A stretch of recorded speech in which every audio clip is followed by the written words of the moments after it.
तो hello dear students, how are you? I hope अच्छे होंगे। एंड आज के इस वीडियो में बेटा हम लोग डिस्कस करने वाले हैं drift velocity. Drift velocity discuss करेंगे। ड्रिफ्ट वेलोसिटी और करंट में क्या रिलेशन है वो डिस्कस करेंगे, ठीक है। ड्रिफ्ट वेलोसिटी का एक्सप्रेशंस ड्राइव करेंगे एंड ड्रिफ्ट वेलोसिटी और करंट के बीच में जो रिलेशन है और ड्रिफ्ट वेलोसिटी बेस्ड हमारे पास बहुत सारे न्यूमेरिकल्स है। आप देख सकते हैं ये सारे हमारे पास न्यूमेरिकल्स है और ये सारे न्यूमेरिकल्स जो है आज के इस वीडियो में बेटा हम लोग डिस्कस करेंगे। न्यूमेरिकल्स PYQs है, कॉन्सेप्चुअल प्रॉब्लम्स है, ठीक है। तो वीडियो हो सकता है थोड़ा सा लेंदी हो जाए, 30 मिनट से ऊपर का वीडियो हो जाए, आई होप होगा, ठीक है। तो आप लोगों से रिक्वेस्ट है वीडियो को एंड तक देखिएगा, वीडियो को स्किप मत करिए, ठीक। वीडियो जब भी आप वॉच करते हैं टिल दी एंड तक देखिए, हर एक कॉन्सेप्ट आपको समझ में आएगा, हर एक क्वेश्चन आपको समझ में आ जाएगा, ठीक। आप कहीं अदर यूट्यूब चैनल से पढ़ते हैं, डजंट मैटर, बेटा एक बार वीडियोस को देखिए ज़रूर, ठीक। अगर आपको लगता है कि कंटेंट्स आपके लिए रेलेवेंट हैं, कंटेंट्स आपके लिए सही है, तो आप लोग चैनल के साथ बने रहिए। अदरवाइज आपको जहाँ से अच्छा समझ आता है फिजिक्स, जहाँ से आपको ईजी लगता है, आप उस चैनल से या उस ऑफलाइन कोचिंग से आप लोग पढ़ सकते हैं, डजंट मैटर, ठीक है। बट मेरा काम है आपको अच्छा कंटेंट प्रोवाइड करना और मेरी पूरी मतलब रिस्पॉन्सिबिलिटी है कि मैं आप सभी को अच्छा कंटेंट जो है प्रोवाइड करूँ और फिजिक्स को बहुत अच्छे तरीके से एक्सप्लेन भी करूँ, ठीक है। तो चलिए स्टार्ट करते हैं आज के इस वीडियो को। और इस वीडियो में बेटा हम लोग डिस्कस करते हैं ड्रिफ्ट वेलोसिटी। ड्रिफ्ट वेलोसिटी क्या होता है ना। तो ड्रिफ्ट वेलोसिटी को समझते हैं तो यहाँ पे सिंपल से डेफिनेशन लिखा हुआ है, बाद में समझेंगे बट एक बार पढ़ लेते हैं definition. Drift velocity can be defined as the average velocity that is delta V by delta T, average velocity attend by a charge particle. Charge particle basically that is the electrons in a conductor due to an electric field. मतलब किसी conductors में जब हम एक electric field generate करते हैं, एक electric field apply करते हैं, तो उस केस में कंडक्टर्स के अंदर जो इलेक्ट्रॉन्स होते हैं वो इलेक्ट्रिक फील्ड के अपोजिट डायरेक्शंस में क्या करते हैं, ड्रिफ्ट करते हैं। तो कह रहे इलेक्ट्रिक फील्ड के अपोजिट डायरेक्शन में जिस स्मॉल वेलोसिटी से या जिस एवरेज वेलोसिटी से वो ड्रिफ्ट करते हैं, उस एवरेज वेलोसिटी को हम सिंपली क्या बोलते हैं, ड्रिफ्ट वेलोसिटी बोलते हैं। बट जनरली क्या होता है, किसी कंडक्टर्स के अंदर बेटा जो फ्री इलेक्ट्रॉन्स होते हैं, जैसे कंडक्टर के अंदर एक फ्री इलेक्ट्रॉन्स होते हैं, तो ये फ्री इलेक्ट्रॉन जो है इस कंडक्टर्स के अंदर रैंडम मोशंस करते हैं। इसका जो मोशन होता है वो रैंडम मोशन होता है, ठीक। जिगजैग पाथ पे ये मूव करते हैं और जिस वेलोसिटी से मूव करते हैं, इस वेलोसिटी का ऑर्डर होता है बेटा 10 to the power 5 to 10 to the power 6 metre पर सेकेंड के ऑर्डर का, ठीक है। और इस वेलोसिटी को, ये जो 10 to the power 6 से लेके 10 to the power 5 मीटर पर सेकेंड के ऑर्डर का जो वेलोसिटी है, इसको हम बोलते हैं बेटा इलेक्ट्रॉन की थर्मल वेलोसिटी। क्या बोलते हैं हम इसको बोलते हैं हम थर्मल वेलोसिटी। क्यों? तो वो सिंपल सी बात है, कंडक्टर है, उसका खुद का अपना टेम्परेचर, अगर वो रूम में रखा हुआ है तो उस रूम का एक टेम्परेचर होगा जो उस कंडक्टर के टेम्परेचर के इक्वल। तो एक कंडक्टर्स का जो टेम्परेचर, उस टेम्परेचर की वजह से इस कंडक्टर्स के अंदर जितने भी फ्री इलेक्ट्रॉन्स हैं, उन सारे फ्री इलेक्ट्रॉन्स के पास क्या है, थर्मल एनर्जी। और उस थर्मल एनर्जी की वजह से उस कंडक्टर्स के अंदर जितने भी फ्री इलेक्ट्रॉन्स होते हैं, वो सारे फ्री इलेक्ट्रॉन्स क्या करते हैं, रैंडमली उस थर्मल वेलोसिटी से मूव करते हैं। तो इसीलिए लेट्स से कि अगर आपके पास एक कंडक्टर है, मान लीजिए एक सिलेंड्रिकल हमारे पास एक कंडक्टर है और इस कंडक्टर्स में बहुत सारे इलेक्ट्रॉन्स हैं, बट विदाउट बैटरी इसके अंदर जो इलेक्ट्रॉन्स होते हैं वो रैंडमली मूव करते हैं। कुछ इस तरीके से मोशंस होता है इलेक्ट्रॉन्स का, कुछ इलेक्ट्रॉन्स का इस तरीके से ये रैंडमली क्या करते हैं, ये सारे इलेक्ट्रॉन्स रैंडमली मूव करते हैं, रैंडम मोशन होता है। तो जब आप क्या करते हैं, यहां पे लेट से इस कंडक्टर्स का एक आप क्रॉस सेक्शनल एरिया अगर कंसीडर करें, यहां पे ये क्रॉस सेक्शनल एरिया है विदाउट बैटरी, आपने अभी तक बैटरी अप्लाई नहीं किया है, आपने कोई सोर्स अप्लाई नहीं किया है, तो विदाउट सोर्स ये जो क्रॉस सेक्शनल एरिया है, इस क्रॉस सेक्शनल एरिया से टोटल नेट चार्ज कितना फ्लो होगा बेटा, जीरो फ्लो होगा। ये जीरो फ्लो होता है, क्यों? क्योंकि जितने इलेक्ट्रॉन्स वो लेफ्ट से राइट की साइड जाते हैं, जितने इलेक्ट्रॉन्स लेफ्ट से राइट में मूव करते हैं, उसी टाइम पीरियड में उतने ही इलेक्ट्रॉन राइट से किसकी तरफ जाते हैं? लेफ्ट की तरफ। तो दो अपोजिट करंट जनरेट होता है, एक दूसरे के अपोजिट में होता है, वो आपस में क्या कर जाते हैं? कैंसल आउट कर जाता है। तो टोटल करंट कितना? जीरो फ्लो होता है विदाउट इलेक्ट्रिक फील्ड। बट जब हम इलेक्ट्रिक फील्ड अप्लाई करते हैं, ये विदाउट इलेक्ट्रिक फील्ड है, इलेक्ट्रॉन्स किस वेलोसिटी से मूव कर रहे हैं बेटा? थर्मल वेलोसिटी से मूव कर रहे हैं, जिसका बहुत हायर वेलोसिटी होता है, ये करीब आप अगर बात करें 10⁵ मीटर पर सेकंड का मतलब हो गया 1,00,000 किलोमीटर पर सेकंड। मतलब एक सेकंड में 1,00,000 नहीं, इसका मतलब हो गया 100 किलोमीटर पर सेकंड, इसका मतलब हो गया 1000 किलोमीटर पर सेकंड। मतलब एक सेकंड में 100 से लेके वो 1000 किलोमीटर पर सेकंड की स्पीड से ट्रैवल करता है। एक सेकंड में वो 100 किलोमीटर या 1000 किलोमीटर तक का डिस्टेंस ट्रैवल कर सकते हैं, इतनी हाई स्पीड होती है। अब जब हम क्या करते हैं, इस कंडक्टर्स के अक्रॉस एक बैटरी अप्लाई करते हैं। जैसे आप बैटरी अप्लाई करोगे, जैसे कंडक्टर है, इस कंडक्टर के अक्रॉस क्या करता है? बैटरी अप्लाई करते हैं, एक सोर्स अप्लाई कर दिया हमने। सोर्स क्या जनरेट करता है? यहाँ पे इसके अंदर एक इलेक्ट्रिक फील्ड बनाता है, पॉजिटिव से नेगेटिव की तरफ। देखो ये कंडक्टर का ये एंड हो गया आपका पॉजिटिव, ये वाला एंड हो गया इसका नेगेटिव, है ना? तो इलेक्ट्रिक फील्ड बनेगा पॉजिटिव से नेगेटिव की तरफ। अब ये जो इलेक्ट्रिक फील्ड है, इलेक्ट्रिक फील्ड क्या करता है बेटा? इलेक्ट्रॉन्स पे, लेट्स से अगर इलेक्ट्रिक फील्ड इस डायरेक्शन में है, तो ये इलेक्ट्रॉन्स पे क्या करता है? एक फोर्स लगाता है इस डायरेक्शन में, F = small e × capital E। Electron पे नेगेटिव चार्ज होता है, जिसकी वजह से जो फोर्स लगता है वो इलेक्ट्रिक फील्ड के अपोजिट डायरेक्शन में लगता है। तो यहाँ पे इलेक्ट्रिक फील्ड क्या करता है? कंडक्टर्स के अंदर जितने भी इलेक्ट्रॉन्स होते हैं, उन सारे इलेक्ट्रॉन्स पे क्या करता है? एक फोर्स अप्लाई करता है अपने अपोजिट डायरेक्शंस में। इससे क्या होता है कि इलेक्ट्रॉन उस फोर्स की वजह से इलेक्ट्रिक फील्ड के अपोजिट डायरेक्शन में धीरे धीरे क्या करते हैं? वो मूव करते चले जाते हैं, धीरे धीरे वो ड्रैग होते चले जाते हैं इलेक्ट्रिक फील्ड के अपोजिट डायरेक्शंस में। तो अगर हम इस सिनेरियो में, इस केस में, लेट्स से अगर हम यहाँ पे क्रॉस सेक्शन एरिया कंसीडर करें, तो इस क्रॉस सेक्शन एरिया से पर टाइम में कुछ चार्ज लेफ्ट साइड से किसकी तरफ मूव करे? राइट साइड में मूव करे, जिसकी वजह से इस कंडक्टर्स में क्या होता है? करंट फ्लो होता है। तो इलेक्ट्रिक फील्ड क्या करता है बेटा? इलेक्ट्रिक फील्ड कंडक्टर्स के अंदर जो इलेक्ट्रॉन्स होते हैं, उस इलेक्ट्रॉन्स को वो ड्रिफ्ट कराता है इलेक्ट्रिक फील्ड के अपोजिट डायरेक्शन से। बहुत स्मॉल वेलोसिटी से क्या करते हैं? ड्रैग होता है।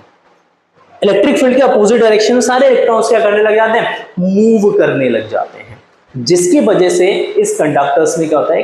इलेक्ट्रिक करंट फ्लो होता है। क्या एक्चुअल में ऐसा होता है? बट एक्चुअल में ऐसा नहीं होता है। अभी भी इलेक्ट्रॉन्स इस कंडक्टर्स के अंदर थर्मल वेलोसिटी से रैंडम मोशंस कर रहे होते हैं।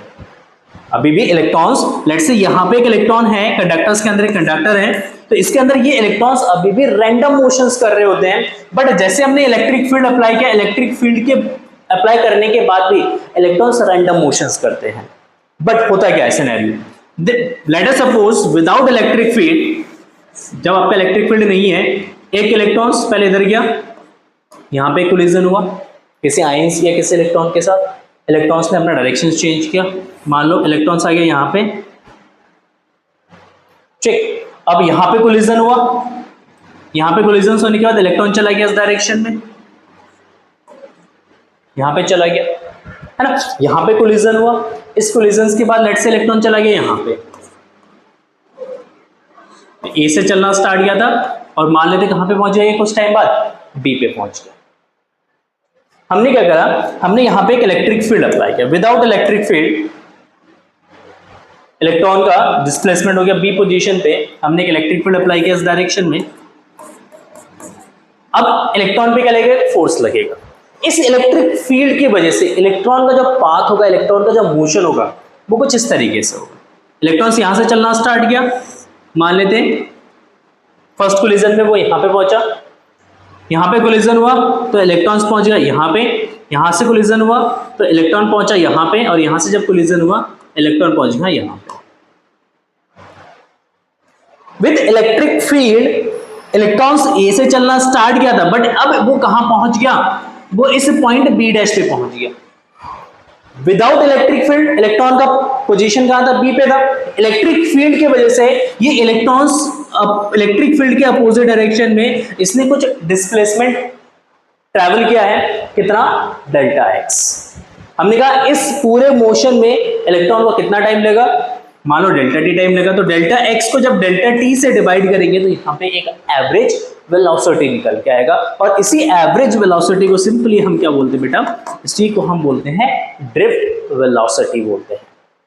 ठीक, तो इलेक्ट्रिक फील्ड की वजह से इलेक्ट्रॉन्स धीरे धीरे धीरे धीरे धीरे धीरे क्या करता है, वो इलेक्ट्रिक फील्ड के अपोजिट डायरेक्शन में शिफ्ट होता चला जाता है, मूव करता हुआ चला जाता है, और जिस स्मॉल वेलोसिटी से वो इलेक्ट्रिक फील्ड के अपोजिट डायरेक्शंस में ड्रिफ्ट होता है, उसी स्मॉल वेलोसिटी को या उसी एवरेज वेलोसिटी को हम सिंपली क्या बोलते हैं, हम यहाँ पे उसको ड्रिफ्ट वेलोसिटी बोलते हैं। तो एक्चुअल सिनेरियो जो है इस तरीके से होता है, बट समझने के लिए हम क्या बोल देते हैं कि इलेक्ट्रिक फील्ड जब हम अप्लाई करेंगे कंडक्टर्स के अंदर, तो उस इलेक्ट्रिक फील्ड की वजह से जो इलेक्ट्रॉन्स होंगे वो इलेक्ट्रिक फील्ड के अपोजिट डायरेक्शन में मूव करेंगे, और जब इलेक्ट्रॉन्स इलेक्ट्रिक फील्ड के अपोजिट डायरेक्शन में मूव करेंगे, सारे इलेक्ट्रॉन्स मूव करेंगे, और उसी के मूवमेंट की वजह से कंडक्टर्स में क्या होता है, एक इलेक्ट्रिक करंट फ्लो होता है।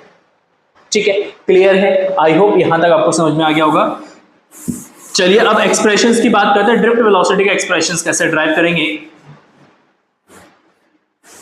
ठीक है, तो ड्रिफ्ट वेलोसिटी के एक्सप्रेशंस के लिए हम कुछ डेटा यहां पे लेट कर लेते हैं। क्या लेट कर लेते हैं, हम यहां पे लेट कर लेते हैं, let capital N number of electrons, total number of electrons. ये जो कंडक्टर है, इस कंडक्टर्स के अंदर टोटल कितने इलेक्ट्रॉन्स है, let us suppose capital N electrons है। ठीक, लेट अस सपोज इन एन इलेक्ट्रॉन्स की जो इनिशियल थर्मल वेलोसिटी है, तो इनिशियल थर्मल वेलोसिटी है u1 u2 u3 dot dot un be the initial thermal velocity of the electrons without electric field. यहां पे लाइन ऐड करते हैं हम, without electric field. Without electric field ये जो इनिशियल वेलोसिटीज है ना, इन इनिशियल वेलोसिटीज का जो एवरेज वैल्यू होगा वो क्या होगा बेटा, वो जीरो होगा। एवरेज कैसे निकालेंगे, इन सारे वेलोसिटीज को ऐड कर देंगे, और इन सारे वेलोसिटीज को ऐड करके उसको किससे डिवाइड कर देंगे, n से डिवाइड कर देंगे। तो n से डिवाइड करेंगे तो क्या निकल के आएगा, एक एवरेज वेलोसिटी, क्योंकि without electric field current flow नहीं होता है, इलेक्ट्रॉन्स का रैंडम मोशंस होता है। तो लेट से अगर एक इलेक्ट्रॉन्स मान लो इस डायरेक्शन में जा रहे हैं, एक इलेक्ट्रॉन्स इस डायरेक्शन में जा रहा है, एक इधर जा रहा है तो एक इधर जा रहा है ना, क्योंकि अपोजिट डायरेक्शंस में कोई ना कोई इलेक्ट्रॉन्स होते हैं जो एक दूसरे के अपोजिट्स में होते हैं, तो उनकी वेलोसिटीज आपस में क्या होता है, कैंसिल आउट। तो इसलिए एवरेज वेलोसिटी जो निकल के आएगा इनिशियली दैट इज जीरो। बहुत बढ़िया, सुंदर। चलो अच्छा, अब जब हम एक इलेक्ट्रिक फील्ड अप्लाई करेंगे, मतलब बैटरी अप्लाई करेंगे, बैटरी की वजह से क्या बनेगा, इसके अंदर इलेक्ट्रिक फील्ड बनेगा। जैसे इलेक्ट्रिक फील्ड अप्लाई करेंगे, इलेक्ट्रिक फील्ड की वजह से क्या होगा, है ना, when an electric field is applied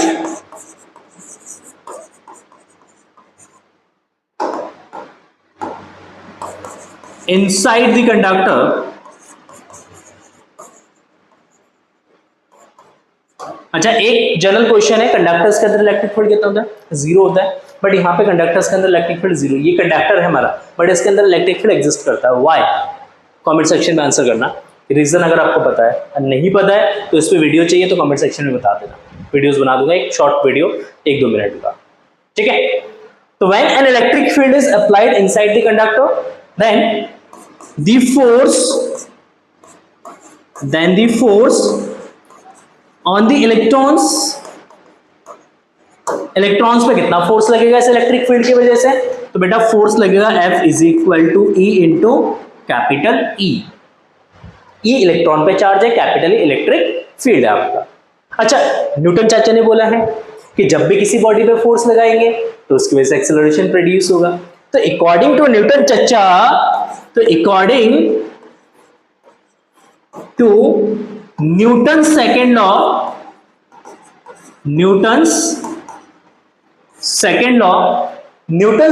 की वजह से क्या, मतलब according to Newton second law अगर हम यहाँ पे अप्लाई करते हैं तो इस केस में जो F होगा वो किसके इक्वल होगा बेटा, वो ma के इक्वल होगा, mass into acceleration, where m is what, यहाँ पे m जो है बेटा ये मास ऑफ इलेक्ट्रॉन्स है, क्योंकि एक्सेलरेशन किस में प्रोड्यूस हो रहा है, एक्सेलरेशन प्रोड्यूस हो रहा है इलेक्ट्रॉन्स में, तो इलेक्ट्रॉन्स का मास ले लेंगे हम।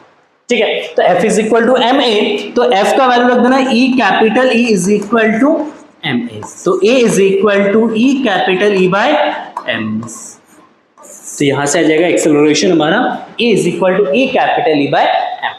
इट मींस जब इलेक्ट्रिक फील्ड अप्लाई करेंगे, इलेक्ट्रिक फील्ड इलेक्ट्रॉन्स को क्या करेगा, एक्सेलरेट करेगा, उसकी स्पीड को इंक्रीज करेगा। बहुत बढ़िया, इलेक्ट्रॉन्स की स्पीड इंक्रीज होगा, यहां पे एक इलेक्ट्रॉन है, इसने अपनी स्पीड को इंक्रीज किया, लेट्स से इसकी इनिशियल वेलोसिटी u1 है, इसने अपनी स्पीड को इंक्रीज किया, यहां जाके वो किसी आयंस के साथ कोलिजन कर लिया, और जैसे ये आयंस के साथ कोलिजन करेगा, टक्कर होगी तो उस केस में क्या हो जाएगा, स्पीड कम हो जाएगा। सिंपल सी बात है, एक इलेक्ट्रॉन्स ने अपने मोशन को एक्सेलरेट किया, आगे जाके उसने किसी इलेक्ट्रॉन्स या किसी आयंस के साथ कोलिजन किया, जैसे कोलिजन हुआ इलेक्ट्रॉन्स की स्पीड क्या हो गया, डिक्रीज हो गया। फिर यहां से इलेक्ट्रॉन्स ने अपने डायरेक्शन चेंज किया, फिर से इलेक्ट्रिक फील्ड ने इसको एक्सेलरेट किया, इसको बूस्ट अप किया, जैसे इसको बूस्ट अप किया, यहां जाके फिर से क्या करा इसने, इलेक्ट्रॉन ने फिर से कोलिजन किया, तो उस केस में क्या हुआ, स्पीड फिर से डिक्रीज हुआ।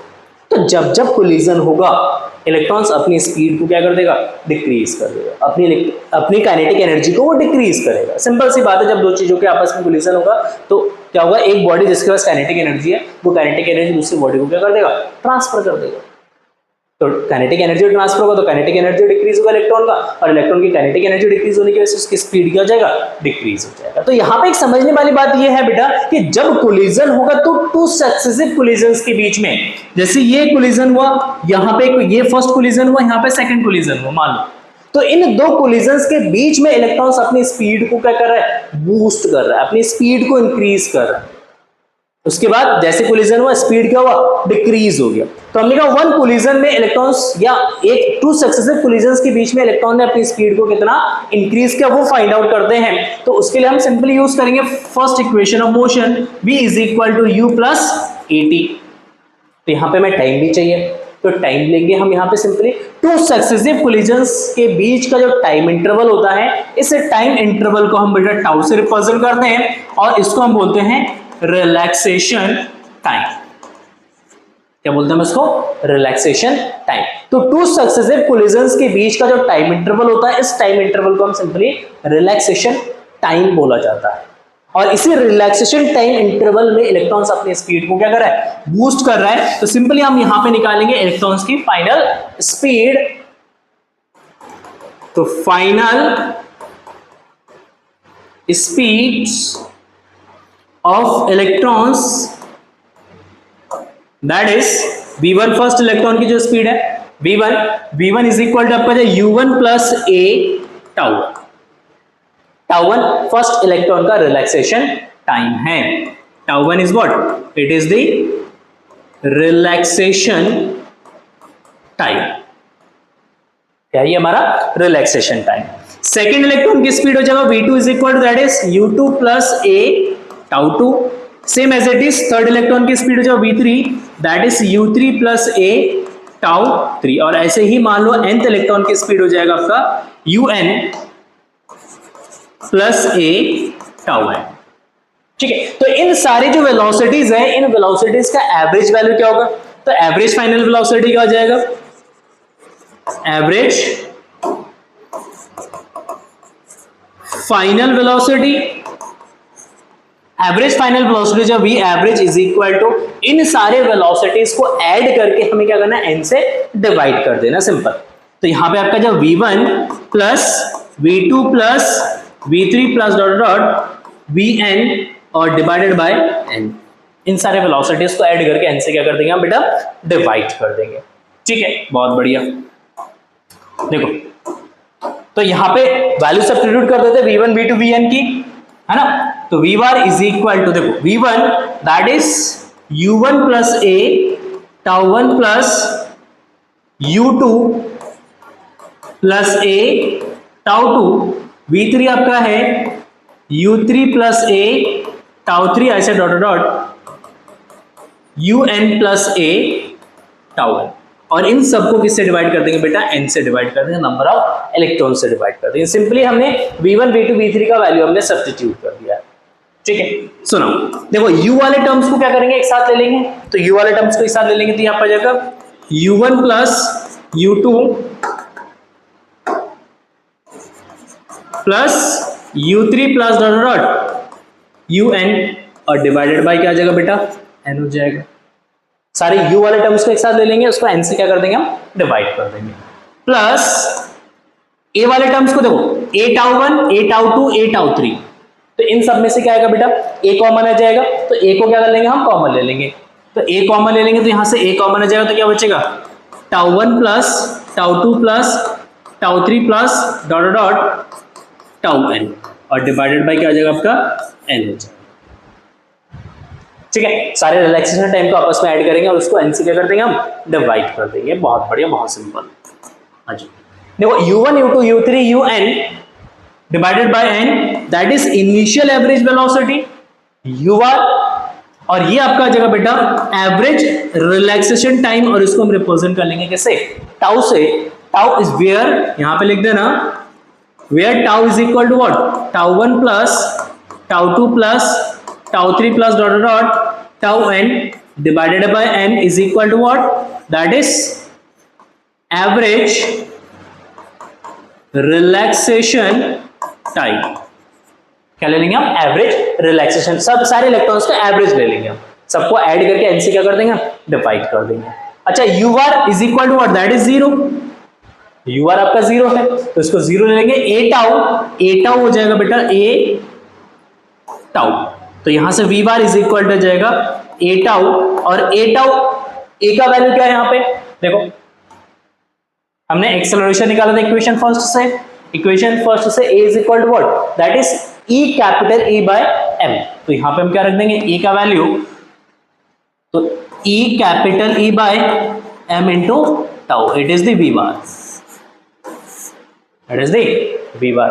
और V bar means average velocity, और इसी एवरेज वेलोसिटी के लिए हमने बोला कि ये जो एवरेज वेलोसिटी है, इसी एवरेज वेलोसिटी को हम सिंपली क्या बोलते हैं, ड्रिफ्ट वेलोसिटी। ठीक है, तो इसको लिख देंगे, so VD is equal to what, E capital E by M into tau, तो ये हो जाएगा हमारा एवरेज वेलोसिटी, और इसी एवरेज वेलोसिटी को हम क्या बोल देंगे, ड्रिफ्ट वेलोसिटी। तो दिस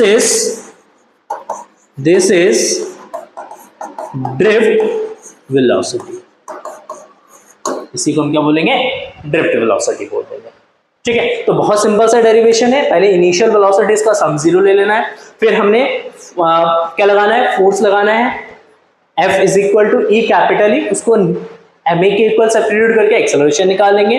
फर्स्ट इक्वेशन का यूज करके हम फाइनल वेलोसिटीज फाइंड करेंगे, इसका एवरेज निकालेंगे, U बार 0 ले लेंगे, बाकी जो tau 1 plus tau 2 plus tau 3 plus tau N है उसको N से डिवाइड करेंगे, जो एवरेज रिलैक्सेशन टाइम होगा उसको किससे रिप्रेजेंट कर लेंगे, टाउ से रिप्रेजेंट कर लेंगे, एंड देन A का वैल्यू हम सब्स्टिट्यूट कर देंगे। सिंपल सा डेरिवेशन। ठीक है, एक दो बार प्रैक्टिस करेंगे, इजीली आपका ये डेरिवेशंस कवर हो जाएगा। चलिए आगे बढ़ते हैं नेक्स्ट टॉपिक में, और नेक्स्ट टॉपिक हमारा relation between current and drift velocity. Drift velocity और करंट में क्या रिलेशन है। ठीक है, सिंपल सा डेरिवेशन है और इंपॉर्टेंट है, हर साल बोर्ड एग्जाम में आता है। 15 सेट बनते हैं, एक सेट में पक्का क्वेश्चंस पूछा जाता है, किसी न किसी सेट में क्वेश्चंस आएगा ही आएगा। अब कौन सा सेट आएगा ये तो हमें नहीं पता, आपके हिस्से में तो डेफिनेटली है। इस डेरिवेशंस को अच्छे तरीके से सीख लेते हैं ताकि अगर एग्जाम में आए तो इसको लिखा जा सके। सिंपल तरीके से बताऊंगा मैं आपको डेरिवेशन कैसे करना है। देखो, ये हमारे पास एक कंडक्टर है और इस कंडक्टर्स को हमने कनेक्ट किया किसके साथ, एक बैटरी के साथ या एक सेल के साथ, जिसकी वजह से सर्किट में या इस कंडक्टर में लेट से कितना करंट फ्लो हो रहा है, आई करंट फ्लो हो रहा है। मान लेते कितना करंट फ्लो हो रहा है, आई करंट फ्लो हो रहा है। इसके लिए हमने कुछ डेटा यहाँ पे लेट किया है। सबसे पहले हमने लेट किया A, area of cross section. Next हमने कंसीडर किया L, that is the length of the conductor, conductor की लेंथ है। VD drift velocity of electrons, electrons की ड्रिफ्ट वेलोसिटी है। एन स्मॉल है, that is the free electron density of the conductor. Free electron density का मतलब क्या होता है बेटा, कि पर यूनिट वॉल्यूम में कितने इलेक्ट्रॉन्स हैं।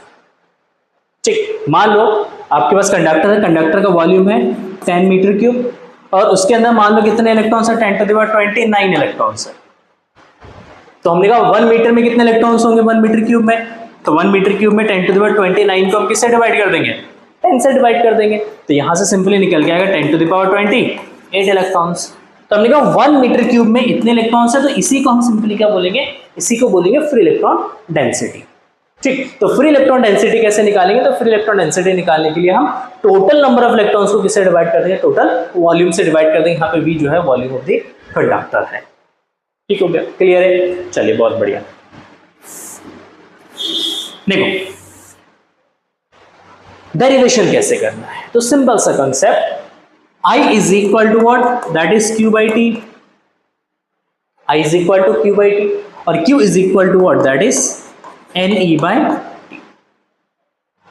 Q क्या होता है, NE होता है, N number of total number of electrons, total number of electrons की E से मल्टीप्लाई करके उसको T से डिवाइड कर देंगे तो क्या आ जाएगा, आपको करंट आ जाएगा, सिंपल। तो हमें ये कैलकुलेट करना है कि जो कंडक्टर है, इस कंडक्टर में T टाइम में कितने इलेक्ट्रॉन्स इस क्रॉस सेक्शन P से Q की तरफ मूव किया, या हम ऐसे भी बोल सकते हैं कि T टाइम में, कितने टाइम में, T टाइम में ये जो आपका क्रॉस सेक्शन P है, इस क्रॉस सेक्शन P से कितने इलेक्ट्रॉन्स कंडक्टर्स के अंदर एंटर किया है। तो इसके लिए हम सबसे पहले अज्यूम कर लेते हैं, मान लेते हैं कि T is equal to 0 time पे, T is equal to 0 time पे कुछ इलेक्ट्रॉन्स यहां से मूव करना स्टार्ट करता है P एंड से, और T टाइम बाद T इज इक्वल टू, ये P से स्टार्ट करता मूव करना, और T is equal to T time में वो कहां पहुंच जाता है, Q पे पहुंच जाता है। तो अब क्योंकि कंटिन्यूअसली इलेक्ट्रॉन्स इसमें फिल होगा, तो T टाइम में, ये जो T टाइम है, इस T टाइम में ये जो हमारा कंडक्टर है, ये कंडक्टर पूरा भर जाएगा। इसके अंदर पूरे कंडक्टर्स के अंदर क्या आ जाएगा, फ्री इलेक्ट्रॉन्स आ जाएंगे, भर जाएंगे वो। तो इस केस में कितने इलेक्ट्रॉन्स उसके अंदर आए, ये कैसे कैलकुलेट करेंगे, तो ये कैलकुलेट कर लेते हैं सिंपली कि उस कंडक्टर्स का जो फ्री इलेक्ट्रॉन डेंसिटी है वो कितना है, उस फ्री इलेक्ट्रॉन डेंसिटी की हम किससे मल्टीप्लाई कर देते हैं, वॉल्यूम से मल्टीप्लाई कर देंगे, तो टोटल नंबर ऑफ इलेक्ट्रॉन्स आ जाएगा। ठीक, तो देखो, तो total number of electrons, total number of electrons which is cross the end P, है ना। इस एंड P को कितने इलेक्ट्रॉन्स ने क्रॉस किया, तो टोटल नंबर ऑफ इलेक्ट्रॉन्स कितना जाएगा, that is N is equal to free electron density कि हम किससे मल्टीप्लाई कर देंगे बेटा, उसकी वॉल्यूम से मल्टीप्लाई कर देंगे। ठीक हो गया, तो वॉल्यूम, ये कंडक्टर ये सिलेंड्रिकल है, सिलेंडर का वॉल्यूम क्या होता है बेटा, V is equal to pi are square H, तो pi are square that is area of cross section, A हो जाएगा, और H को सिंपली हम यहां पे ले लेंगे लेंथ ऑफ द कंडक्टर, तो वॉल्यूम क्या हो जाएगा बेटा, A इंटू एल। तो सिलेंड्रिकल कंडक्टर्स की जो वॉल्यूम है, वॉल्यूम को निकालने के लिए हम simply A into L use कर सकते हैं। तो ये आपका जो N into A into L हो जाएगा। ठीक है, ये इतने टोटल नंबर ऑफ इलेक्ट्रॉन्स है, बहुत बढ़िया। Now the distance travelled by the distance traveled by the electrons, traveled by the electrons in time t। तो हमने स्टार्टिंग में बोला था कि इलेक्ट्रॉन्स जो initially t is equal to 0 पे यहां से चलना स्टार्ट करता है, t is equal to t time पे वो यहां पहुंच जाता है, वो p से कहां तक पहुंच गया, q पे पहुंच गया। जब p से q पहुंचा, कितना डिस्टेंस ट्रैवल किया इसने, l डिस्टेंस ट्रैवल किया है, तो डिस्टेंस हो जाएगा l। तो distance is equal to speed into time, l is equal to speed into बेटा कितना, टाइम। तो स्पीड, किस स्पीड से चल रहे इलेक्ट्रॉन्स, तो इलेक्ट्रॉन्स चल रहे ड्रिफ्ट वेलोसिटी से, दैट इज vd। तो क्या आ जाएगा यहाँ पे vd, तो l is equal to what, speed vd into t। तो L यहाँ पे हम सब्स्टिट्यूट कर सकते हैं vd इंटू t के इक्वल सब्स्टिट्यूट कर सकते हैं। तो इस वाले इक्वेशन से नंबर ऑफ फ्री इलेक्ट्रॉन्स क्या हो जाएंगे, तो number of number of electrons, यहां से एल का वैल्यू उठा के क्या करेंगे बेटा, सब्स्टिट्यूट कर देंगे इस वाले इक्वेशन में, n is equal to N A L, L को सब्स्टिट्यूट कर देंगे वी डी इंटू टी से। ठीक है, तो यहां पे सिंपली हम सब्स्टिट्यूट कर देते हैं, सॉरी n का वैल्यू आ गया ना। अब यहां पे हम निकालते हैं चार्ज, कितना चार्ज फ्लो हुआ, कितना चार्ज फ्लो हुआ है, तो चार्ज निकालेंगे हम यहां पे,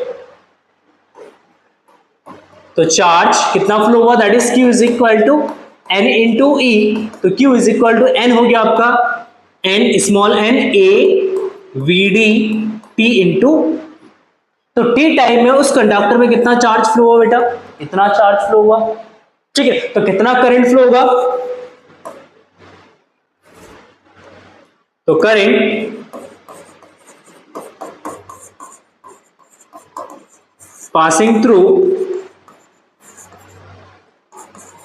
दी कंडक्टर,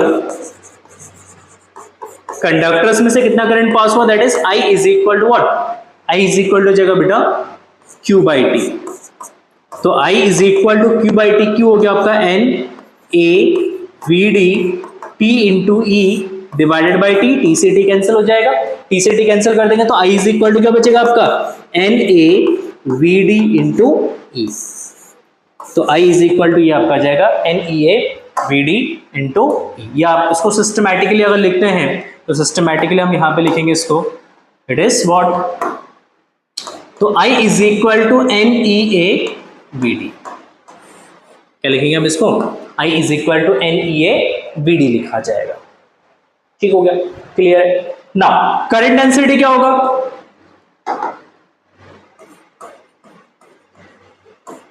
करंट डेंसिटी, तो current density J is equal to होता है बेटा I upon A, current density J is equal to what, I upon A, तो J is equal to I that is N E A V D divided by A, तो A से A cancel हो जाएगा तो बचेगा N E V D, तो J is equal to यहां पे आ जाएगा आपका N E V D, that is the current density. तो current density and drift velocity में ये रिलेशन है, क्लियर है। अच्छा देखो यहां पे क्वेश्चन ये भी बनता है कभी कि लेट्स से कि अगर J और VD के बीच में अगर हम ग्राफ प्लॉट करते हैं, क्या करते हैं, ये हो गया हमारा J, सॉरी VD, ये हो गया हमारा VD और ये हो गया हमारा J, अगर हम ग्राफ प्लॉट करेंगे तो ग्राफ कैसा मिलेगा, स्ट्रेट लाइन ग्राफ मिलेगा। ठीक, देखो J is proportional to VD, J VD के प्रोपोर्शनल है और प्रोपोर्शनलिटी का ग्राफ हमेशा कैसा बनता है, स्ट्रेट लाइन ग्राफ बनता है, तो एक स्ट्रेट लाइन मिलेगा और इस स्ट्रेट लाइन ग्राफ का जो स्लोप है, अगर हम निकालते हैं इसका स्लोप, तो इसका स्लोप किसके इक्वल होगा बेटा, इसका स्लोप होगा NE के इक्वल होगा, J बाय VD। ठीक है, इसका स्लोप किसके इक्वल होगा बेटा, NE के इक्वल होगा। ठीक है, तो कभी भी J और VD के बीच में ग्राफ दे रखा है, उस ग्राफ का स्लोप जो है वो किसके इक्वल होगा, वो NE के इक्वल होगा। गॉट इट, क्वेश्चंस पूछे गए इस टॉपिक पे, इस ग्राफ पे, तो इसको भी एक बार देखिएगा, कवर कीजिएगा, छोटे छोटे पॉइंट्स होते हैं जिसपे बेस्ड क्वेश्चन बन जाते हैं और हम उस चीज को स्किप कर देते हैं। ठीक है, क्लियर है, चलिए बहुत बढ़िया। अब आगे बढ़ते हैं, कुछ न्यूमेरिकल्स देखते हैं बेटा, कुछ क्वेश्चंस देखते हैं, सिंपल सिंपल से कुछ क्वेश्चंस है जो PYQs है, प्रीवियस ईयर में पूछे गए क्वेश्चंस है।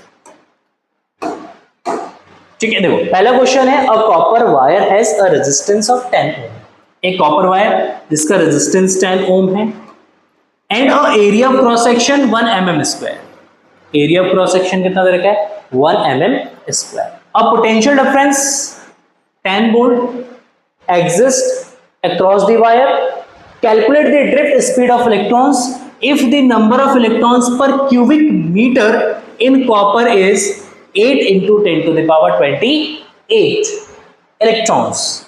CBSE 96 में क्वेश्चन आपका आया हुआ है, सिंपल सा क्वेश्चन है।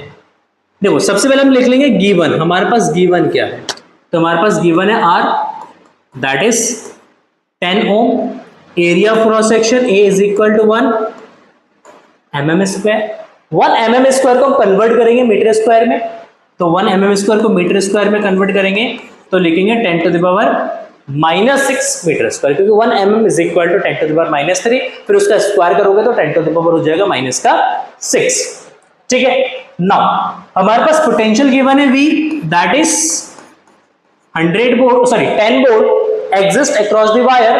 Calculate the drift velocity. Drift velocity आपको फाइंड करना है, निकालना है, और जो फ्री इलेक्ट्रॉन डेंसिटी है वो आपका दे रखा है n is equal to 8 into 10 to the power 28। Free electron density दे रखा पर मीटर क्यूब,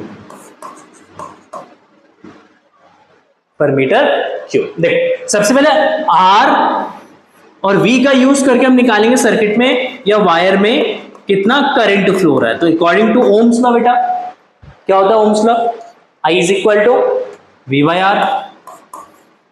तो V by R that is V10 और R भी हो गया आपका 10 इज इक्वल टू 1 एम्पियर। तो उस वायर में कितना करंट फ्लो हो रहा है, 1 एम्पियर करंट फ्लो हो रहा है। बहुत बढ़िया। अच्छा, करंट और ड्रिफ्ट वेलोसिटी में रिलेशन है आपका, अभी हमने ड्राइव किया, I is equal to NEA VD। Current and drift velocity में जो रिलेशन होता है वो क्या होता है, NEA VD। तो अगर मैं यहां से VD लिखता हूं, ड्रिफ्ट वेलोसिटी अगर हम यहां से लिखते हैं तो ड्रिफ्ट वेलोसिटी यहां पे आ जाएगा आपका VD is equal to that is I upon NEA। क्या जाएगा, I अपॉन NEA। तो I दैट इज 1 N आपका है यहाँ पे 8 into 10 to the power 28 into E 1.6 into 10 to the power -19 into A, area of cross section हो गया 10 to the power -6। ठीक हो गया, क्लियर है। यहां से काम करते हैं, यहां से पॉइंट हटा देते हैं, 0 लगा देते हैं, पॉइंट 2 से डिवाइड करते 5, ये हो जाएगा 8। तो ऊपर आ जाएगा आपका 5, नीचे आ जाएगा आपका 8 8 जा 64 इंटू 10 टू द पावर। देखो पावर देख लेते हैं सबसे पहले, 19 माइनस 6 तो हो गया माइनस का 25 और 8 सॉरी 28 प्लस का है, तो 28 माइनस 25 बचेगा आपका 10 to the power 3, 10 to the power 3। तो ये जब 5/64 into 10 to the power -3 metre per second. आप चाहो तो इसको काट के यहाँ पे आंसर लिख देना, बस छोटा सा कैलकुलेशन, ये आप खुद कर लेना। ठीक है, तो सिंपल सा क्वेश्चन है। सबसे पहले आपको I is equal to V by R से करंट निकालना है, एंड करंट और ड्रिफ्ट वेलोसिटी का जो एक्सप्रेशन हमने ड्राइव किया है, इस एक्सप्रेशन का यूज करके आपको क्या करना है, इसको यूज करके आपको ड्रिफ्ट वेलोसिटी फाइंड करना है। तो इस फॉर्मूले को आपको लर्न करना पड़ेगा बेटा, इसको आपको यहाँ पे लर्न करना पड़ेगा, याद करना पड़ेगा। फॉर्मूला याद करोगे तभी न्यूमेरिकल्स होंगे, कॉन्सेप्ट आपके क्लियर होंगे तभी न्यूमेरिकल्स होंगे। ठीक, और दूसरी चीज, जो क्वेश्चंस का लैंग्वेज गिवन है आपके पास, ये जो पैराग्राफ गिवन है, इसको पढ़ के आपको समझ में आना चाहिए कि क्वेश्चंस के अंदर क्या क्या गिवन है और आपको क्या फाइंड आउट करना है। तो पूरा क्वेश्चंस को पढ़ के फिगर आउट करना आना चाहिए। ठीक है, जो चीज गिवन होगा उसको लिख देंगे एज इट इज। ठीक, फिर देखेंगे जो डेटा हमारे पास गिवन है और जो डेटा हम जो फिजिकल क्वांटिटी में फाइंड करना है, उन सब में क्या रिलेशन है, कौन सा फॉर्मूला हम यूज कर सकते हैं। ठीक है, तो आई होप आपको ये क्वेश्चन समझ में आ गया होगा। चलिए आगे बढ़ते हैं।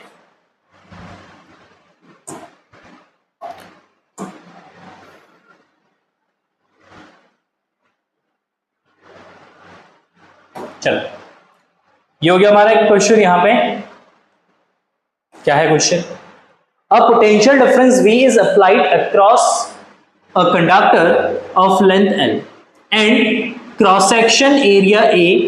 How will the drift velocity of electron and current density be affected if another identical conductor of same material were connected in series with the first conductor? Justify your answer. Justify your answer. क्या कह रहा है कि एक conductor है जिसकी length L है, उसके अक्रॉस एक पोटेंशियल डिफरेंस है V। ठीक, उसका एरिया ऑफ क्रॉस सेक्शन है A। कह रहे सेम मटेरियल का एक और कंडक्टर अगर उसके साथ सीरीज में ऐड कर देते हैं, क्या करेंगे, सीरीज में ऐड करेंगे, तो उस केस में ड्रिफ्ट वेलोसिटी और जो आपका करंट डेंसिटी है उस पर क्या वेरिएशंस आएगा, क्या चेंज आएगा। ठीक, सिंपल सा क्वेश्चन। देखो दो कंडक्टर आपके पास दो कंडक्टर, ये कंडक्टर है, इसके आगे सेम लेंथ का हमने एक और कंडक्टर्स को ऐड कर दिया, तो क्या area of cross section change होगा? नहीं। एरिया क्रॉस सेक्शन चेंज नहीं होगा। ठीक है, देखो इसके अक्रॉस सेम पोटेंशियल हमने अप्लाई किया है, सेम पोटेंशियल अप्लाई किया, दैट इज V। तो इसमें करंट कितना फ्लो होगा, देखो अब क्योंकि हमने दो कंडक्टर्स को सीरीज में ऐड किया, इसकी लेंथ L है, इसकी लेंथ L है, तो टोटल जो लेंथ है वो कितना हो जाएगा बेटा, 12 हो जाएगा। टोटल लेंथ क्या हो जाएगा, 12 हो जाएगा।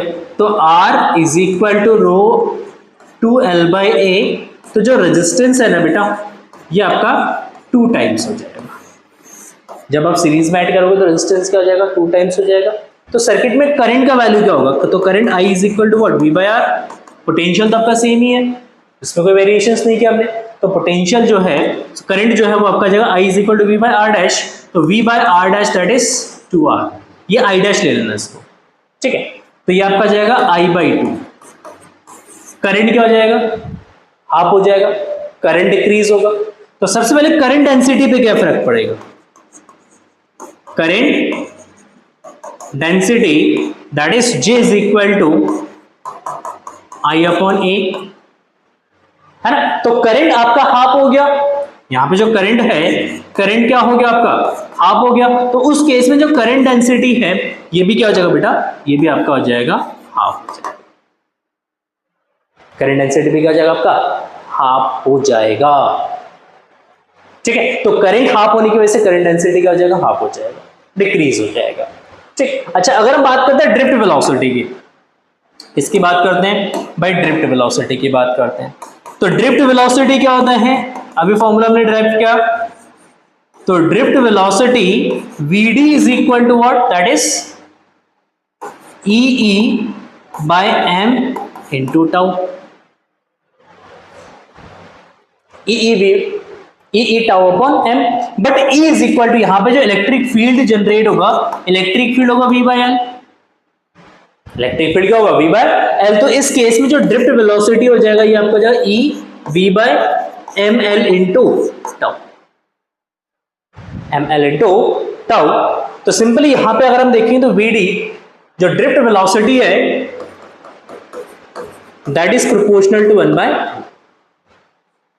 Proportional to 1/L। तो अगर हम यहां पे बात करें तो ये L के प्रोपोर्शनल है, L डबल हो गया। जब L डबल हो जाएगा, L क्या होगा बेटा, डबल हो गया, तो उस केस में जो ड्रिफ्ट वेलोसिटी है ये आपका क्या हो जाएगा बेटा, हाफ हो जाएगा। ठीक है, लेंथ को इंक्रीज करेंगे तो ड्रिफ्ट वेलोसिटी क्या होगा आपका, डिक्रीज होगा, कि इनवर्सली प्रोपोर्शनल का रिलेशन है। तो ड्रिफ्ट जब आप लेंथ को डबल कर दोगे, सीरीज में लेंथ क्या हो जाएगा आपका, डबल हो जाएगा। जब सीरीज में लेंथ डबल हो जाएगा तो उस केस में ड्रिफ्ट वेलोसिटी पर क्या हो जाएगा, हाफ हो जाएगा। कॉन्सेप्चुअल प्रॉब्लम्स था, बहुत बेहतरीन, बहुत बढ़िया सा क्वेश्चन था कि अगर आपके ड्रिफ्ट वेलोसिटी के कॉन्सेप्ट क्लियर है तब जाके आप इस क्वेश्चन को अटेम्प्ट कर सकते हो। ठीक है, चलिए आगे बढ़ते हैं नेक्स्ट क्वेश्चन में। देखो नेक्स्ट क्वेश्चन है आपका simple, a potential difference V is applied across a conductor of length L and uniform cross section area A। How will the first electric field, second drift velocity and third current density J be affected by, first option दे रखा है V is double and L is half, keeping the other factors constant। CBSE 23 का question है ना, CBSE 2023 में question पूछा गया था, बहुत सिंपल सा, बहुत बेहतरीन क्वेश्चन है, कॉन्सेप्चुअल प्रॉब्लम्स है बेटा। क्या है, कॉन्सेप्चुअल प्रॉब्लम्स। देखिए सबसे पहले हम लिखते हैं इलेक्ट्रिक फील्ड का formula, electric field that is E is equal to what, V/L। Second हम लिखते हैं ड्रिफ्ट वेलोसिटी का formula, drift velocity Vd is equal to what, that is EV/ml into tau. V और L के बीच में मतलब ये वाला फॉर्मूला लिखेंगे। Vd इज इक्वल टू, एक तो इलेक्ट्रिक फील्ड के टर्म्स में होता फॉर्मूला और एक होता है V और L के टर्म्स में, क्योंकि V डबल है L हाफ है तो V और L के टर्म्स में लिखेंगे Vd का फॉर्मूला। ठीक है, चलिए और नेक्स्ट लिखते हैं हम current density, third current density. तो current density J is equal to I/A, current density J is equal to I/A। Now let's say, अब देखो यहां पे सबसे पहले हम बात करते हैं कि V को अगर डबल कर दें, A option, if V is double, ठीक, अगर V को डबल करते हैं तो V को डबल करने पे क्या होगा, तो V को डबल करेंगे तो उस केस में जो आपका इलेक्ट्रिक फील्ड है तो V is proportional to E या E is proportional to V। तो अगर हम V को डबल करेंगे तो सिंपल सी बात है, इलेक्ट्रिक फील्ड भी हमारे क्या हो जाएगा, E डबल हो जाएगा, क्योंकि जब पोटेंशियल को डबल करेंगे तो सिंपल सी बात है इलेक्ट्रिक फील्ड क्या होगा हमारा, डबल हो जाएगा। बहुत बढ़िया, बहुत बढ़िया। चलिए नेक्स्ट अगर हम बात करें VD, तो drift velocity VD is proportional to V। तो इस केस में क्योंकि V डबल हो गया तो यहां पे VD भी क्या हो जाएगा बेटा आपका, डबल हो जाएगा, VD भी आपका क्या हो जाएगा, डबल हो जाएगा, ड्रिफ्ट वेलोसिटी भी डबल हो जाएगा, ठीक। अच्छा इसको हम I इज इक्वल टू क्या लिख सकते हैं, J is equal to I is equal to V by R लिख सकते हैं हम, V by R into A, तो V by R into A, R is equal to क्या था बेटा, रो L बाय ए, अगर ए का अगर मल्टीप्लाई कर देंगे तो रो इंटू एल भी हो जाएगा, ये क्या जाएगा, रो इंटू एल भी हो जाएगा, इसको ऐसे भी लिख सकते हैं हम फॉर्मूले को, ठीक है ना। तो इस केस में देखो करंट डेंसिटी J जो है वो V के प्रोपोर्शनल है, तो J is proportional to V, तो इस केस में J भी क्या हो जाएगा आपका, डबल हो जाएगा, क्योंकि सबका रिलेशन जो है क्या है, प्रोपोर्शनलिटी में है। तो जब सबका रिलेशन प्रोपोर्शनलिटी में है तो उस केस में V को डबल करने पे इलेक्ट्रिक फील्ड, ड्रिफ्ट वेलोसिटी और जो करंट डेंसिटी, ये तीनों जो है आपके डबल हो जाए। नेक्स्ट हम बात करते हैं L के साथ। तो सेकंड केस में जब हम L के साथ बात करते हैं, L इज हाफ दे रहे क्या देखे, हाँ L इज हाफ, जब L को हाफ कर देंगे तो उस केस में देखो E और L में रिलेशन इनवर्सली का है, तो E is proportional to 1 by L, L को डिक्रीज करेंगे, तो E इंक्रीज होगा, तो L को अगर हाफ कर दे रहे तो उस केस में E जो है वो क्या आ जाएगा आपका, E आपका हो जाएगा बेटा यहाँ पे डबल, ठीक है। VD अगेन देखो VD जो है यहाँ पे, VD जो है वो L के इनवर्सली प्रोपोर्शनल है, तो VD is proportional to 1 by L, तो इस केस में VD भी क्या हो जाएगा बेटा आपका, डबल हो जाएगा, ठीक है। नेक्स्ट J और L में अगर रिलेशंस देखें तो J और L में रिलेशन भी इनवर्सली का रिलेशन है, तो J is inversely proportional to 1 by L, तो इस केस में जो आपका J है करंट डेंसिटी है, तो करंट डेंसिटी भी क्या हो जाएगा आपका बेटा, डबल हो जाएगा, ठीक है। तो चाहे आप V को इंक्रीज करो या L को डिक्रीज करो, तो इन सारे केसेस में E, VD और जो J है वो क्या जाएगा बेटा आपका डबल हो जाएगा। बहुत सिंपल और बहुत सुंदर सा प्रॉब्लम था। आई होप आपको क्वेश्चन समझ में आ गया। नहीं समझ में आया कमेंट सेक्शन में पूछ सकते हैं या दोबारा से वीडियो को रिमाइंड करके देख सकते हैं। चलिए आगे बढ़ते हैं। सेम पैटर्न में एक और क्वेश्चन है आपका, क्या कह रहा है, a potential difference V is applied to a conductor of length L, diameter D. How are the electric field E and drift velocity VD and the resistance are affected when V is double? पहले discuss कर चुके हैं, L is double and D is double। देखो V double है, इस पे हम discuss कर चुके हैं। R अगर V को डबल करेंगे तो R पे कोई चेंज नहीं आएगा, क्योंकि R जो है वो V पे डिपेंड नहीं करता है। तो R के लिए फर्स्ट केस में R के लिए R में क्या आएगा बेटा, नो चेंज आएगा। बाकी इलेक्ट्रिक फील्ड और जो आपका ड्रिफ्ट वेलोसिटी वो दोनों डबल हो जाएगा। लास्ट क्वेश्चन में हमने डिस्कस किया, ठीक है। अगर D इज डबल, अगर D को डबल करते हैं, D इज व्हाट, डायमीटर, तो D डबल हो जाएगा बेटा। देखो थर्ड केस में D अगर डबल हो जाएगा तो क्या हो जाएगा, R डबल हो जाएगा। अगर R डबल होता है, R डबल होगा, R डबल होगा तो area of cross section A is equal to pi are square से A क्या आ जाएगा बेटा, 4 टाइम्स हो जाएगा। जो एरिया ऑफ क्रॉस सेक्शन है, एरिया ऑफ क्रॉस सेक्शन आपका 4 टाइम्स इंक्रीज होगा। एरिया ऑफ क्रॉस सेक्शन अगर 4 टाइम्स इंक्रीज हो रहा है तो इस केस में क्या होगा, आ जाओ, E इलेक्ट्रिक फील्ड और एरिया ऑफ क्रॉस सेक्शन में कोई रिलेशन नहीं है। E is equal to V by L, so E does not change। Area में, एरिया अगर 4 टाइम्स हो जाएगा तो ड्रिफ्ट सॉरी इलेक्ट्रिक फील्ड में कोई चेंज नहीं आएगा। अच्छा, ड्रिफ्ट वेलोसिटी, तो ड्रिफ्ट वेलोसिटी के केस में अगर हम बात करते हैं, हाँ देखो drift velocity VD is equal to I upon N E A, क्योंकि I is equal to N E A VD होता है, तो वीडी आई के टर्म्स में लिखेंगे तो यहां पे आपका आ जाएगा कि VD is proportional to 1/a। Inversely का रिलेशन है, अगर a को 4 टाइम्स इंक्रीज करोगे तो वीडी क्या हो जाएगा आपका 4 टाइम्स डिक्रीज हो जाएगा। वीडी जो है वो आपका क्या जाएगा बेटा 4 टाइम्स डिक्रीज हो जाएगा, ठीक है, क्योंकि a को इंक्रीज करेंगे तो ड्रिफ्ट वेलोसिटी क्या होगा आपका डिक्रीज होगा, तो ड्रिफ्ट वेलोसिटी यहाँ पे 4 टाइम्स क्या जाएगा बेटा डिक्रीज हो जाएगा, ठीक है। बाकी l को डबल करोगे सेकंड केस में, L को अगर हम क्या करते हैं डबल करते हैं तो E is proportional to 1/L, तो E क्या हो जाएगा बेटा हाफ हो जाएगा। VD is proportional to 1/L, अभी डिस्कस किया था लास्ट क्वेश्चन में, तो VD भी यहां से क्या हो जाएगा बेटा हाफ हो जाएगा। VD भी क्या हो जाएगा हाफ हो जाएगा। और रेजिस्टेंस की बात करें तो resistance is proportional to L, तो रेजिस्टेंस क्या हो जाएगा यहाँ पे R आपका डबल हो जाएगा, ठीक है। R is equal to rho L upon A, तो R जो है L के प्रोपोर्शनल होता है, तो L डबल होगा तो उस केस में R क्या हो जाएगा आपका डबल हो जाएगा, ठीक है। तो अगेन ये भी आपका एक सेम पैटर्न पे क्वेश्चंस था, क्वेश्चंस आया सीबीएसई में 97 में आया क्वेश्चंस है, मतलब इस पैटर्न पे क्वेश्चंस आते हैं बोर्ड एग्जाम में, ठीक। तो इस पैटर्न पे क्वेश्चन सॉल्व करने की जरूरत है आप लोगों को।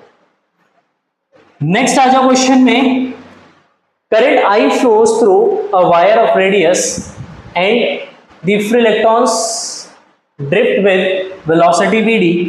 What is the drift velocity of electron through a wire of same material but having double the radius? Having double the radius अभी हमने डिस्कस किया, अगर रेडियस को डबल करेंगे तो एरिया 4 टाइम्स हो जाएगा when a current 2I flow through it, ठीक है। तो सिंपल देखो रेडियस को अगर हम क्या करते हैं डबल करते हैं, ठीक है, तो उस केस में एरिया क्या जाएगा बेटा पाई आर स्क्वायर से एरिया हो जाएगा 4 टाइम्स, एरिया क्या हो जाएगा 4 टाइम्स। अब इसको ऐसे लिख लो A इज इक्वल टू या A dash is equal to 4A। Current कितना कर दिया, तो करंट I डैश हो गया आपका 2I, डबल हो गया। देखो when the current 2I flows through it, तो एरिया 4 टाइम्स हो गया, करंट आपका डबल हो गया, तो उस केस में ड्रिफ्ट वेलोसिटी क्या होगा, तो drift velocity Vd that is equal to I upon NEA, Vd is equal to NE, इसको डैश से रिप्रेजेंट कर दो, V dash is equal to I dash A dash, तो I डैश तो हो गया आपका 2I, NE A डैश हो गया आपका 4A, 2 से इसको डिवाइड कर दो 2, तो I अपॉन NEA इंटू 1/2, ये इनिशियल ड्रिफ्ट वेलोसिटी हो जाएगा, दैट इज Vd बाय 2। तो इस केस में जो न्यू ड्रिफ्ट वेलोसिटी होगा बेटा ये Vd बाय 2 हो जाएगा, मतलब रेडियस को डबल करने पे और करंट को 2 टाइम्स करने पे जो ड्रिफ्ट वेलोसिटी होगा बेटा वो हाफ हो जाएगा। कितना हो जाएगा हाफ हो जाएगा। सिंपल सा रिलेशन है और सिंपल सा क्वेश्चन है।